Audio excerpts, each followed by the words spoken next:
If I drop my iPhone 6 and I'm a criminal, will this machine work with that? This machine will definitely be able to pull some of the information from a very wide range of iPhones. What about the new iPhone 7? We can definitely extract data from iPhone 7 as well. The question is, what data? What is the situation? What is the situation the device is? Hey, what's up folks? Rocky di sini. Pepatah lama mengatakan bahwa mulutmu harimaumu. Tapi saat ini kita lebih banyak berbicara, bercanda, beropini, dan beradu argumen lewat dunia maya. Ponsel kita sendiri lebih banyak mengetahui rahasia tentang kita daripada orang-orang terdekat kita. Semua mudah untuk berteriak di sosial media dengan anggapan bahwa nggak ada pertanggungjawaban, nggak ada resikonya, sulit untuk ditelusuri, dan mudah untuk dihapus. Pertanyaannya nih adalah, semudah itukah menghapus yang namanya jejak digital? We'll see. Yeah, get into it.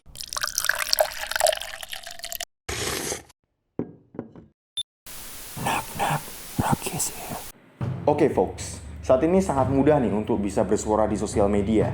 Dan ini seringkali bikin kita lupa bahwa ada loh yang namanya aturan, dan batasan-batasan itu tetap ada loh. Tetap ada yang namanya etika.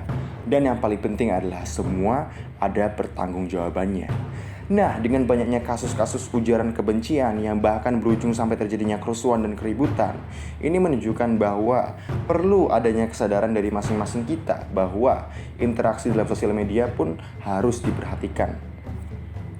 Tapi gimana nih folks? Misal kita adalah aktor utama dari penyebaran ujaran kebencian ataupun hoax, entah di grup-grup keluarga kita, ataupun di postingan Facebook kita, atau di platform-platform lain, dan kemudian apa yang kita posting itu goes viral gitu loh.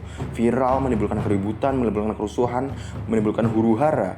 Dan ketika kita sadar bahwa apa yang kita lakukan mungkin melanggar hukum, kita langsung kita menghapus semua chat kita, semua postingan kita. Intinya semua histori-histori yang mungkin bisa dijadikan bukti bahwa kita adalah aktor utamanya dihapus. Nah, kalau kondisinya gini, bisa nggak pihak berwajib mendapatkan bukti dari ponsel kita bahwa kitalah aktor utamanya? Jawabannya adalah sure, why not? Kali ini kita akan ngobrolin soal Cellebrite. Jadi Cellebrite merupakan sebuah perusahaan asal Israel yang berfokus untuk memproduksi alat-alat yang digunakan untuk mengumpulkan dan menganalisa data-data digital yang diperlukan dalam proses forensik digital. Forensik digital? Apa itu? So the work of a digital forensics unit involves taking pretty much any item of electronic nature and trying to discern if there's any evidentiary value to any of the information contained on it.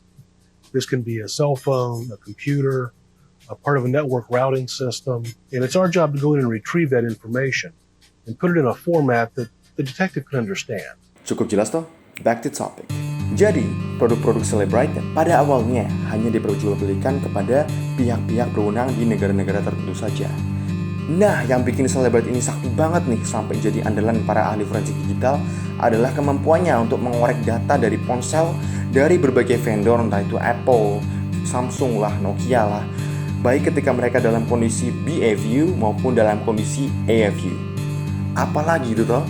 BAView sama AView. Oke, jadi gini, kebanyakan ponsel sekarang itu sudah bisa mengenkripsi data yang ada pada ponsel tersebut dengan kuat. Tujuannya adalah untuk menjaga privasi dan data-data pribadi dari pemilik ponsel. Nah, yang dimaksud dengan kondisi BAView atau Before First Unlock, ketika nih ponselmu nih pakai suatu pengamanan ya, kayak PIN, password, kemudian pola dan lain sebagainya, dan masih dalam kondisi belum dibuka, itu yang dimaksud dengan BAView. Karena dalam kondisi ini, enkripsi itu masih sangat kuat, sehingga sulit untuk bisa mengakses ke data-data yang ada di ponsel tersebut. Terus gimana toh kok bisa Cellebrite ini masuk dan dapat data-datanya? Jadi ketika suatu ponsel dalam kondisi BAView, maka si Cellebrite ini akan melakukan yang namanya brute force atau membuka paksa dengan berbagai kombinasi, mencoba berbagai huruf, angka gitu ya, untuk bisa masuk ke dalam ponsel tersebut. Dan proses ini memakan waktu yang sangat lama, bisa berjam-jam, berhari-hari, berminggu-minggu, bahkan berbulan-bulan. Makanya nih, semua ahli digital forensik lebih suka ketika suatu ponsel sudah dalam kondisi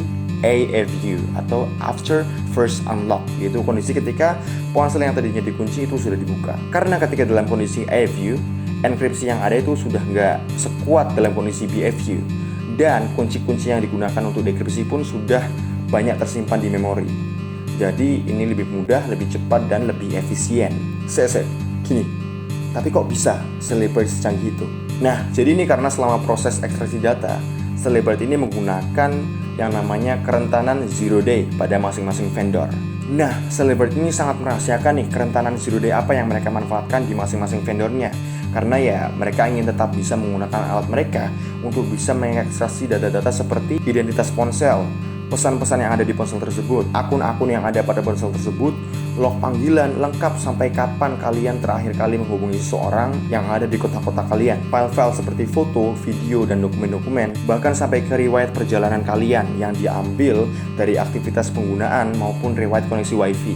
Dan ini lengkap loh ya, sampai ke tanggal dan waktunya. Bahkan ya, yang lebih gila ya, data-data yang sudah dihapus dari ponsel itu masih bisa diambil sama Celebrite ini. Nggak cuma sampai di situ, bahkan ya ketika kamu melakukan factory reset atau setelan pabrik lagi ke HP-mu biar kondisinya sama kayak baru, Celebrite ini masih bisa loh dapetin data yang ada pada ponselmu selama data-data yang ada itu belum ter-overwrite atau belum tertimpa data yang lain. Jadi bisa dibayangin ya, sesakti apa si Celebrite ini, dan sebanding lah ya sama harganya yang sangat mahal. Terus nih, kita udah tahu semua ini. Ya apa loh? Ya kenapa? Apa pentingnya? Wait, jangan macam-macam folks. Jadi, meskipun tadi dibilang di awal bahwa alat ini hanya diperjualbelikan kepada pihak berwenang, tapi sering berjalannya waktu, alat ini sudah banyak muncul di marketplace, bahkan di marketplace Indonesia sekalipun. Yang artinya, nggak menutup kemungkinan bahwa orang-orang yang punya niat jahat juga punya alat seperti Celebrite ini. Nah, terus apa loh yang bisa kita lakukan? Nah, yang pertama tentunya adalah kita harus bisa untuk mengamankan ponsel kita lebih baik. Contohnya dengan menggunakan password yang lebih rumit, dengan kombinasi yang lebih unik lah, agar ketika ponsel kita itu jatuh pada tangan yang salah, kemudian mereka punya Celebrite, mereka tuh butuh waktu yang sangat lama untuk bisa mendapatkan data-data kita. Kemudian yang paling penting nih ya, kita harus memperhatikan apa yang kita lakukan di sosial media. Karena ketika apa yang kita lakukan di sosial media ternyata merugikan orang lain dan bahkan melanggar hukum sehingga membuat kita harus berurusan dengan pihak berwajib, there's nothing to hide. Nggak ada lagi yang bisa disembunyiin karena yang namanya jejak digital itu kejam. Well, that's all I can say folks. Kalau kalian suka video ini, kalian bisa klik like dan subscribe untuk mendukung channel saya. And you can also leave your comment down below if you want to share your 2 cents about the issue. Rocky is out. See you next time.